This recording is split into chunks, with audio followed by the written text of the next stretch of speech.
अस्सलाम वालेकुम नाजरीन, अवामी तराजुल के नए व्लॉग के साथ मैं हूं खालिद भट्टी। आज हम दो मौज़ूआत पे बात करेंगे। एक तो बात करेंगे कि मुस्लिम लीग नून जो है वो इत्तेहादी सियासत क्यों कर रही है, वो क्यों मुख्तलिफ सियासी जमातों के साथ सियासी इत्तेहाद बना रही है और सीट एडजस्टमेंट की बात कर रही है, और मुख्तलिफ सियासी जमातों के साथ जो है वो इलेक्शन के बाद भी मुआहदे कर रही है कि किस तरह से हुकूमत साजी जो है वो की जाएगी। इसके हवाले से बात करेंगे कि आखिर मुस्लिम लीग नून को क्या ज़रूरत पेश आई है। दूसरा, आज हम बात करेंगे कि तहरीक इंसाफ के इंट्रा पार्टी इलेक्शंस थे वो आज जो है वो चैलेंज हो गए हैं। तहरीक इंसाफ ने रिपोर्ट जमा करवा दी थी इलेक्शन करवा के, इलेक्शन कमीशन को जो कार्रवाई थी इंट्रा पार्टी इलेक्शंस की। अब जो है वो अकबर एस बाबर और दीगर लोगों ने जो है उसको चैलेंज कर दिया है और ये कहा है कि ये इलेक्शन ठीक तरीके से नहीं हुए और जो पार्टी के मेंबर्स थे उनको मौका नहीं दिया गया कि वो कागजात नामजदगी जमा करवाएं, और ना ही जो है वो बुनियादी मालूमात फराहम की गई, ना वोटर लिस्ट फराहम की गई और ना ही दीगर लवाजमात जो है वो पूरे किए गए। अब देखना ये होगा कि इलेक्शन कमीशन इसके ऊपर क्या करता है, इसके ऊपर बात करेंगे। इससे पहले कि हम अपने पहले मौजू की तरफ बढ़ें, आपसे गुजारिश है कि अगर आपने हमारा चैनल अवामी तनाज़ुर अभी तक सब्सक्राइब नहीं किया तो उसको सब्सक्राइब कर लें। आपको व्लॉग पसंद आए इसको शेयर करें, लाइक करें और महज़ब अंदाज से अपनी राय का इजहार करें। अब हम बढ़ते हैं आज के पहले मौजू की तरफ। ये तवातुर से जो है वो खबरें सामने आ रही थी, मुलाकातें हो रही थी, बातचीत हो रही थी। जब मुस्लिम लीग नून की क़यादत जो है मियाँ नवाज शरीफ, मियाँ शहबाज शरीफ और मरीम नवाज शरीफ साहबा कोयटा तशरीफ़ ले गए, जिसमें और रहनुमा भी शामिल थे, तो वहाँ उन्होंने ना सिर्फ ये कि बड़ी तादाद में इलेक्टेबल्स जो हैं वो शामिल हुए मुस्लिम लीग नून में, बल्कि उन्होंने वहाँ बलूचिस्तान अवामी पार्टी, पश्तूनख्वा मिली अवामी पार्टी और जमीयत उलमा इस्लाम और नेशनल पार्टी के साथ जो है वो सीट एडजस्टमेंट और आइंदा के सियासी सेटअप के हवाले से भी बातचीत की। और उसके बाद उससे पहले जो है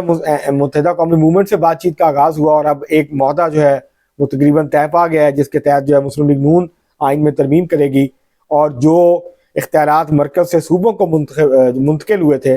उन इख्तियारात को या वो जो है वो अब उनको ज़िला और जो मकामी हुकूमतें हैं उनको वहाँ पे मुंतकिल कर दिया जाएगा। तो एक ये जो है वो उनके साथ बातचीत हो गई। उसके एवज़ जो है मुस्लिम लीग नून और जो MKM है वो कराची में सीट एडजस्टमेंट करेंगे और एक दूसरे की मदद करेंगे इलेक्शंस के दौरान और फिर बाद में हुकूमत साजी के हवाले से भी। कल मियाँ नवाज शरीफ से मुलाकात की जमीयत उलमा इस्लाम के सरबराह जनाब मौलाना फजलुर रहमान साहब ने, और उन्होंने उसके बाद जो बातचीत उनकी हुई है उसके बाद जो ज़राए से मुख्तलिफ खबरें सामने आई हैं उसके मुताबिक जो बड़ी डिमांड है वो रखी है JUIFA ने, और जमीयत उलमा इस्लाम ने यह कहा है कि अगर आपको हमारी मदद चाहिए, सीट एडजस्टमेंट करना चाहते हैं, तो हुकूमत साजी जो बाद में होगी, अगर आप सबसे बड़ी पार्टी के तौर पर उभरते हैं और एक इत्तेहादी हुकूमत बनाते हैं, तो हमें ना वजारतें चाहिए, ना हमें एडवाइजरी चाहिए, ना कुछ और चाहिए। मौलाना फजलुर रहमान साहब को सदर पाकिस्तान बनाया जाए अगर आपको हमारा ताउन चाहिए, तो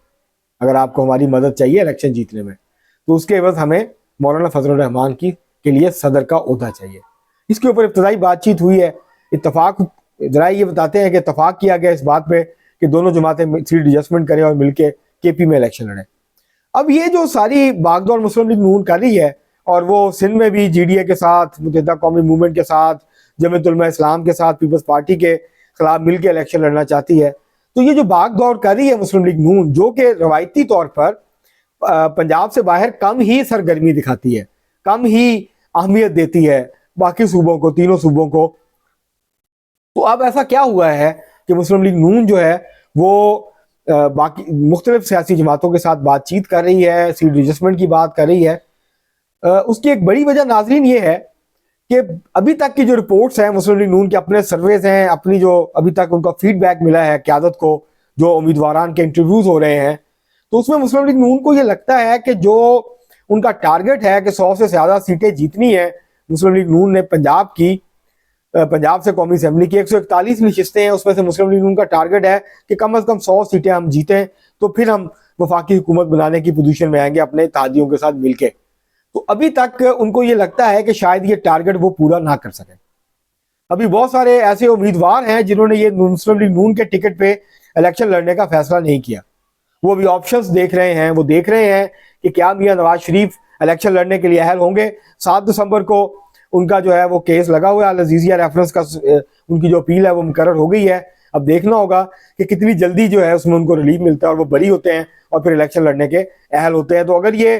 फैसला जल्दी आ जाता है इलेक्शन शेड्यूल कागजात नामजदगी से पहले, तो फिर शायद बड़ी तादाद में ये लोग जो इंतजार कर रहे हैं वो मुस्लिम लीग नून का हिस्सा बने। और कुछ ऐसे उम्मीदवार भी हैं, ताकतवर उम्मीदवार पंजाब के मुख्तलिफ हलकों से, जो समझते हैं कि शायद उनको मुस्लिम लीग नून की टिकट लेने का फायदा होने की वजह नुकसान हो, और वो ऑप्शन देख रहे हैं कि वो आज़ाद हैसियत से इलेक्शन लड़े। और अगर मुस्लिम लीग नून को ज़्यादा नशिस्तें मिल जाएं, वो हुकूमत बनाने की पोजीशन में हो, तो फिर ये मुस्लिम लीग नून के साथ बार्गेन करके ये शामिल हो जाएं मुस्लिम लीग नून में और उनकी हिमायत करें। उसके एवज जो है वो जो भी वो हासिल कर सकते हैं वो हासिल करने की कोशिश करें। तो मुस्लिम लीग नून जो है, अब अभी तक जो रिपोर्ट सामने आ रही है उसके मुताबिक मुस्लिम लीग नून जो है वो 80 से 90 सीटों के दरमियान कहीं खड़ी है, 80-85। कुछ जरा ये दावा करते हैं कि मुस्लिम लीग नून को ये उम्मीद है कि वो 80 सीटें तो जीती हुई है पंजाब में। इसका मतलब है 61 सीटें अभी तक प्रॉब्लम है नून लीग का।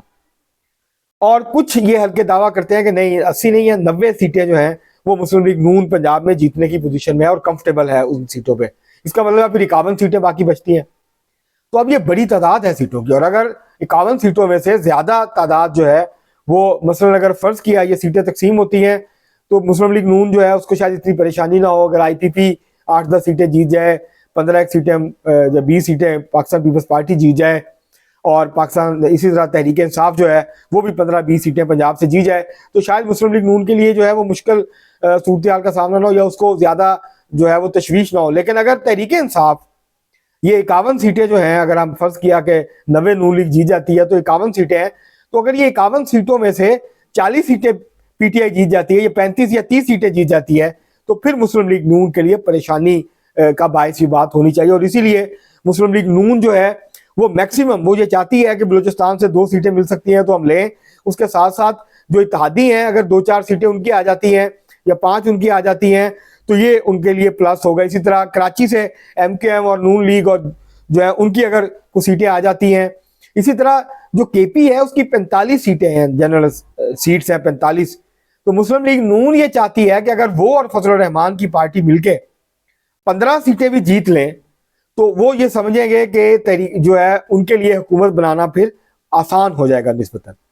तो ये वो अहदाफ हैं जिनके हसूल के लिए अगर पंजाब में मुस्लिम लीग नून को ये उम्मीद हो कि वो 100 से ऊपर सीटें जीत जाएगी, 110 या 120, जैसा कि राना सनाउल्लाह और दीगर रहनुमा ये दावा करते हैं, तो फिर शायद मुस्लिम लीग नून इतनी भाग दौड़ ना कर रही हो। क्योंकि पंजाब से 120 सीटें जीतने का मतलब यह है कि अगर नून लीग 2-4 सीटें जीत जाती है, KP से 1-8 कराची से, 2-3 जो है वो बलूचिस्तान से, तो ये 130 के करीब सीटें बनती हैं। और इसका मतलब है कि मुस्लिम लीग नून जो है वो सादा अक्सरियत के करीब पहुंच जाएगी। खवातीन की मखसूस नशिस्तों के जरिए, कुछ आज़ाद और जो अकलीतों की नशिस्तें हैं मखसूस उसके ऊपर। तो ये जो है भागम दौड़ इसलिए हो रही है कि नून लीग अभी तक कॉन्फिडेंट नहीं है, मुस्लिम लीग नून इतनी पुरएतमाद नहीं है कि वो 100 से ऊपर सीटें पंजाब से जीत सकती है। तो इसलिए ये जो आने वाले दिन हैं जब इलेक्शन शेड्यूल का ऐलान होगा, कागजात नामजदगी जमा होंगे, तो उसके बाद फिर जो है वो और मियां नवाज शरीफ के जो केस है उसका फैसला होगा, तो फिर बहुत सारे उम्मीदवार ये तय करेंगे कि क्या उन्होंने मुस्लिम लीग नून के टिकट से इलेक्शन लड़ना है या उन्होंने मुस्लिम लीग नून के टिकट से इलेक्शन नहीं लड़ना। तो इसलिए मुस्लिम लीग नून जो है ये इत्तेहाद की सियासत कर रही है, सीट एडजस्टमेंट कर रही है, मुख्तलिफ पार्टीज के साथ अभी से बातचीत कर रही है, ताकि जो भागम दौड़ इलेक्शन के बाद होती है ये मामला इलेक्शन से पहले तय कर लिया जाए। और एक और वजह इसकी ये है कि मुस्लिम लीग नून ये नहीं चाहती कि उसका इन्हिसार हो सकता है पाकिस्तान पीपल्स पार्टी हुकूमत में शामिल हो, लेकिन नून लीग ये चाहती है कि वो पाकिस्तान पीपल्स पार्टी के बगैर हुकूमत बनाने की पोजीशन में आए, ताकि पीपल्स पार्टी उनको ज्यादा तंग ना करे, वो मरहूने मिन्नत ना हो हुकूमत बरकरार रखने के लिए पीपल्स पार्टी के। तो एक ये भी वजह है कि वो छोटी छोटी पार्टियों के साथ बातचीत कर रहे हैं, सीट एडजस्टमेंट कर रहे हैं, इत्तेहाद कर रहे हैं अभी से। तो ये वो बड़ी वजूहात हैं जिसकी बुनियाद पर मुस्लिम लीग नून जो है ये सारा जो है वो सीट एडजस्टमेंट्स कर रही है और नेटवर्क एक बना रही है इत्तेहादों का, ताकि वो अपने इत्तेहादियों की मदद से हुकूमत बना सके। लेकिन उसके लिए मुस्लिम लीग नून को 100 सीटें पंजाब से जीतनी होंगी, उसके लिए जोर लगाना पड़ेगा। ये इतना आसान नहीं होगा। मुस्लिम लीग नून को काफ़ी टफ टाइम मिलेगा मुख्तलिफ सियासी जमातों की तरफ से पंजाब में। जहाँ जहाँ पीपल्स पार्टी के पास मजबूत उम्मीदवार हैं, पीपल्स पार्टी टफ टाइम देगी। जहाँ तहरीक इंसाफ के उम्मीदवार होंगे स्ट्रॉन्ग कैंडिडेट्स, वो भी टफ टाइम देंगे। और ये कहना, उसको राइट ऑफ करना मुकम्मल तौर पर दुरुस्त नहीं होगा तहरीक इंसाफ को, क्योंकि जहां भी उसको अच्छा कैंडिडेट मिलेगा तहरीक इंसाफ टफ टाइम देती नजर आएगी। तो ये वो वजूहात हैं जिसकी बुनियाद पे मुस्लिम लीग नून जो है वो ये इस तरह की इत्तेहादी सियासत और ये सीट एडजस्टमेंट और ये सारा कुछ जो है वो कर रही है। अब आते हैं दूसरी खबर के दूसरा मौजू के तहरीक इंसाफ का जो इलेक्शन हुआ था, इलेक्शन कमीशन के हुक्म पे इंट्रा पार्टी का अंदरूनी इलेक्शन, उसको चैलेंज कर दिया है अकबर एस बाबर ने। ये वही अकबर एस बाबर हैं जो कि बानी रुकन है, मरकजी फिनांस सेक्रेटरी थे तहरीक इंसाफ के शुरू में इब्तदाई सालों में, इमरान खान के बहुत करीबी साथी थे, लेकिन बाद में इख्तलाफात हो गए और उन्होंने संगीन इल्जाम लगाए करप्शन के, मनी लॉन्ड्रिंग के और ममनुआ फंडिंग के तहरीक इंसाफ के ऊपर। और उसके ऊपर फिर फैसला भी आया जो है वो इलेक्शन कमीशन की तरफ से। तो अकबर एस बाबर जो है वो जान नहीं छोड़ रहे तहरीक इंसाफ की, और अब उन्होंने ये इंटरनल इलेक्शन जो है इसको चैलेंज कर दिया है और इलेक्शन कमीशन में दरखास्त डाल दी है कि तहरीक इंसाफ ने इलेक्शन ठीक नहीं कराए। जब तक तहरीक इंसाफ इलेक्शन ठीक ना कराए, ना तो नेशनल काउंसिल का इलेक्शन हुआ, ना नेशनल काउंसिल बनी, और ना ही जो मुरवजा तरीक़ाकार है। नाजरीन, कोई सियासी जमात हो या कोई ट्रेड यूनियन हो या कोई भी तंजीम हो जो कि कानूनी तौर पर रजिस्टर्ड होती है, तो उसको अपने आइन के मुताबिक कुछ तकाजे जो है उनको पूरा करना होता है। इलेक्शन का एक प्रोसेस होता है। अब ये नहीं हो सकता कि चंद लोग बैठे हैं और खुफिया इलेक्शन करा के बगैर किसी को बताए जो है वो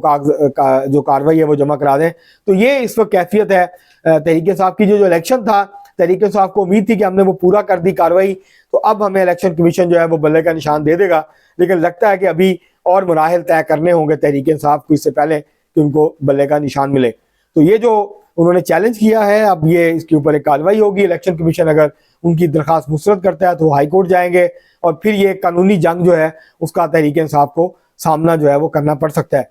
तो ये जो मुश्किलात हैं तहरीक इंसाफ की, ना वो कानूनी महाज के ऊपर कम हो रही है, ना सियासी महाज पे कम हो रही हैं, और उनके लिए मुश्किलात जो है वो बढ़ती जा रही है जैसे जैसे इलेक्शन नजदीक आते जा रहे हैं। तो ये जो सारी सूरत हाल है,